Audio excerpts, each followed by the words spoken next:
No, but can we talk about the Palestinian faith real quick? Because it's unlike anything I've ever seen. I have quite literally seen videos of people who have lost everything, even their children, and they are holding their dead children in their arms and still thanking God.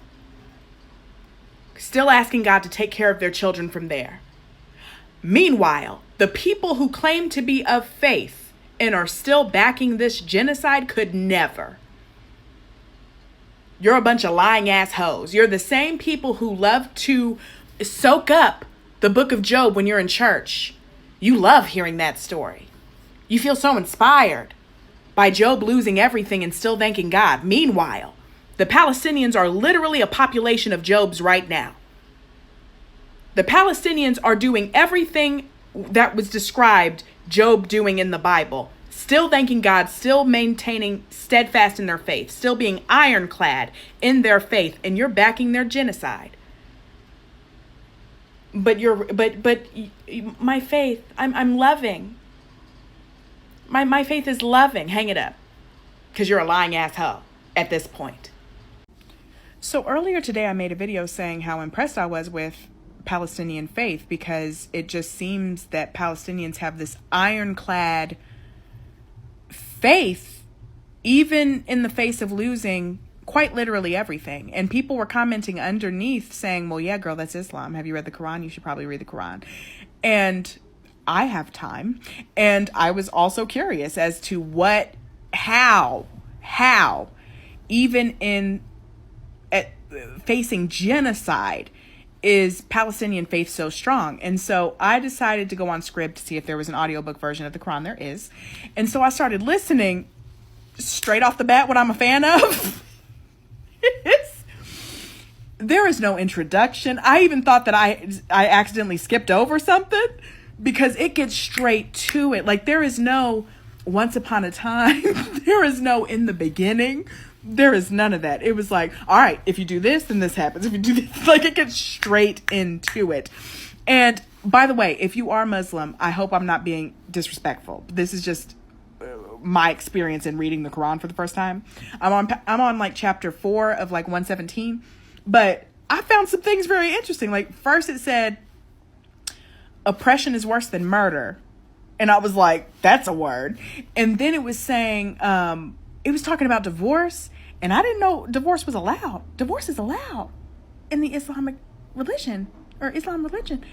And it was saying how if you're a woman and you get divorced, you have to wait 3 periods. I don't know how long a period is, but you have to wait 3 periods, and then you're okay to remarry, girl. Like, go find your husband. And it was saying if you're a dude and you divorce your wife and you haven't touched her yet, but you promised her a dowry, you still got to pay half that shit. I was like, feminism. And then there was a part in there that I was surprised about. I don't know why I thought it was going to be like the Christian religion where if somebody slaps you, you got to offer your other cheek and everything, because that always bothered me. Like, I'm like, if somebody slaps me, I should be able to slap them back. In the Quran, it says if somebody fights you, you fight them back. You, like, if whatever they do to you, you do to them. And I was like, absolutely. So far, it's been a time.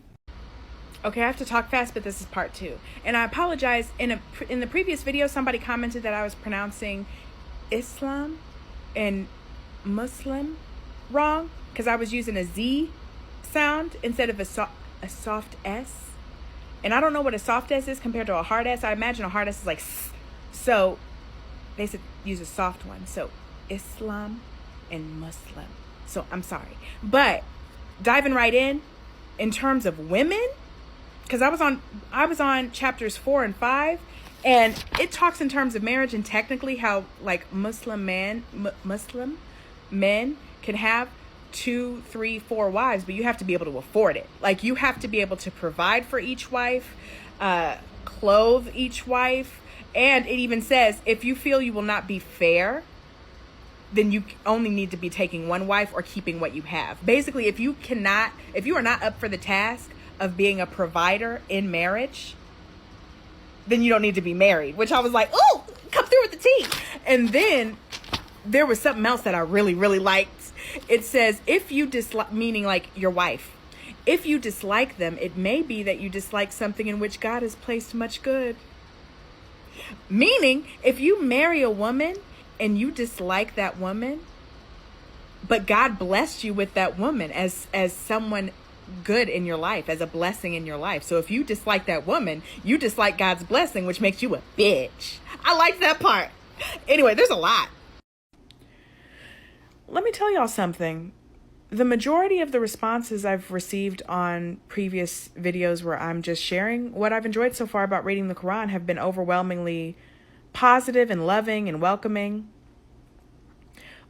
But some responses I've received are just so hateful and weird from non-Muslim people telling me that I should not be spreading Islam, that it's harmful, that it's a dangerous religion, etc., etc., etc. Let me tell you something. I am not spreading anything.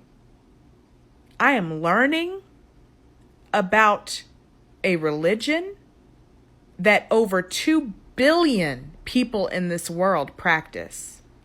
I am learning about my fellow human beings, and there is nothing wrong with that. As a matter of fact, I would encourage you to open your mind just a little bit and try to do the same. You do not have to be Muslim. You do not have to convert. You do not have to do any of that in order to want to understand and become closer to your fellow human beings.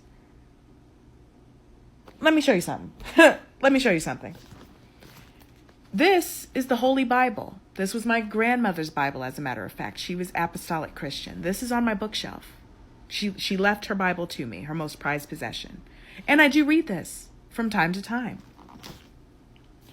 This is a genealogy book that was left to me by my grandmother. My grandmother was a part of the Church of Jesus Christ of Latter-day Saints. She was Mormon. And I do read this and go through it from time to time. I am not Mormon. I am not apostolic. And I still feel love and I still feel closeness to those very important and phenomenal women that were once in my life and that I would like to feel closer to as they have transitioned to the other side. Okay? I'll show you something else. This is the Bhagavad Gita, a Hindu holy book.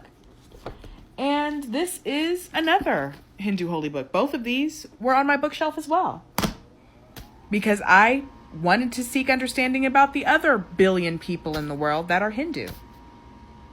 I do not have to be a part of any religion to want to become closer and more understanding of my fellow human beings. Please stop coming into my DMs with your own bias and prejudice. Please stop that. Please stop that. I have no interest in it.